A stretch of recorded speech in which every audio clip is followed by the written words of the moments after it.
Inihayag ni Coach Tim Cone ang kasalukuyang lagay ni Chris Newsome na hindi na kinayang samahan ng grupo ng Meralco Bolts sa mga natitirang laban nito sa semis versus TNT Tropang 5G.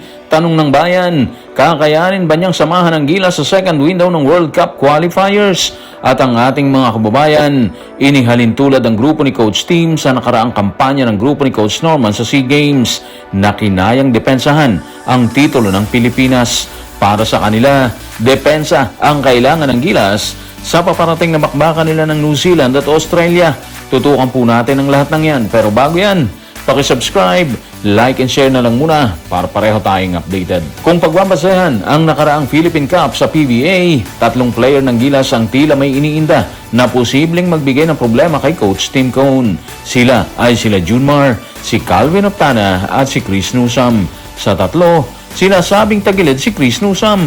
Tanong, ano nga ba ang lagay niya base kay Coach Tim Cone? Tutukan natin ang mga sinabi ni Coach Tim sa report ni Richard D. ng The Manila Times. Pinagsisikapan niya makabalik at siguro malalaman natin ang kalagayan niya kapag nagsama-sama na ulit kami. Mula mismo kay Coach Tim Cone yan, nagsisikap naman si Chris Newsome na maayos ang tinamo niyang injury sa kasagsagan ng laro sa PBA. Nagkaroon kasi siya ng medial collateral ligament or MCL sa kanyang tuhod. Medyo mabigat yon kasi hindi na siya nakasama ng Bolts sa mga natitirang bakbakan nila ng TNT nung semis. So ngayon, yun yung isa sa mga magiging challenge, hindi lang kay Coach Tim kundi maging kay Chris Newsome mismo, di ba? Alam naman nating lahat kung gaano ka-dedicated si Newsome sa paglalaro sa Gilas. Kaya magiging mahirap para sa kanya na maiwan kung sakaling hindi siya mag-heal or hindi nag-heal ang kanyang MCL. Bukod kay Chris Newsome mga ka-playoffs, andyan din ang iniinda ni Junmar na kanyang balikat. Hindi naman lingid sa lahat na meron siyang idinadaing habang nagaganap ang finals ng PBA. Kaya siguro challenge din to para kay Coach Tim Cone at syempre kay Junmar, di ba? Bukod dyan, andyan din si Calvin Optana. Kung maalala natin, yung pahayag niya sa media ilang araw na nakalilipas, parang umuusal po talaga siya ng dasal kasi nga papalapit na ang laban ng Gilas Pilipinas. Sana raw maging okay na ang lahat sa kanya. So ito yung mga nagiging problema or magiging problema ni Coach Tim pagpasok nila sa training ngayong February 15. 3 kagad ang may iniinda sa kanilang katawan. Sana lang pagdating ng oras ng laban, okay na okay silang lahat kasi nga sobrang tigas ng kalaban nila dyan, ang New Zealand at ang Australia. Desidido ang dalawang team na dadayo dito sa atin na ipahiya ang ating kupunan sa harap ng kanilang fans.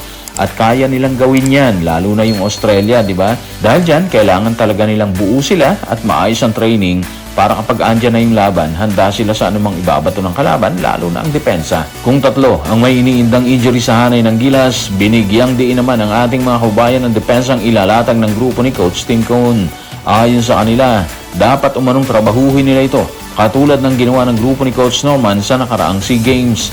Narito ang kanilang pahayag. Tutukan natin si Anonymous sa comment section ng playoffs sa Playoffs YouTube channel. Mas kailangan nila mag-focus sa depensa. Kaya nanalo tayo sa SEA Games kasi ang galing ng defensive adjustment ni Coach Norman Black. Tapos, all in yung mga players sa pressure. Yung team A ng Gilas, hindi kasing intense dumipensa. Actually, mga ka-playoffs, wala dapat comparison Iba yung swerte ni Juan sa swerte ni Pedro. Parang gano'n, di ba? Pero hindi mo rin kasi masisi yung ating mga kababayan kasi nga nakita nila ang gigil ng players na sumabak sa SEA Games kung saan kinayang depensahan ng grupo ni Coach Norman yung titulong hawak ng Pilipinas. Walang duda, magandang ipinakita ng Gilas sa torneyong yon.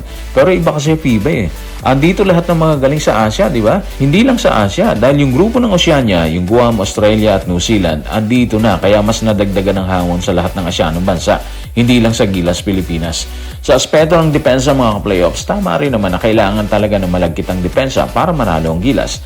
Hindi rin lingid ang isyong yan kay Coach Tim Cone. Alam na alam niya yan. Sa palagay natin, yun yung isa sa mga inihahanda ni Coach Tim para sa paparating na laban.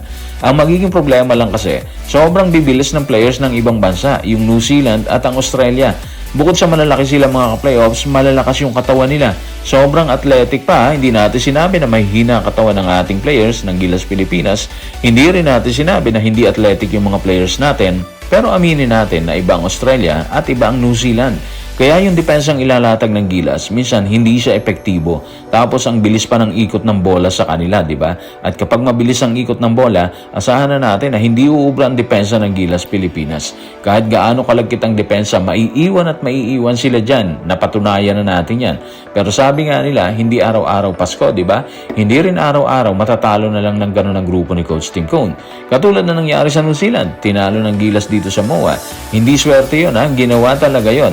Kaya hindi imposible na magtala ulit sila ng panalo sa New Zealand at siguro sa Australia. Alam natin na dadaan sila sa butas ng karayong bago mangyari yung mga playoffs, pero hindi natin alam ang posibleng mangyari sa oras ng bakbakan. May mga magagaling na nahihirapan sa aktual na laban, kaya tingnan na lang natin sa oras ng pagharap sa World Cup qualifiers ngayong Feb 26 at March 1. So guys, maraming salamat.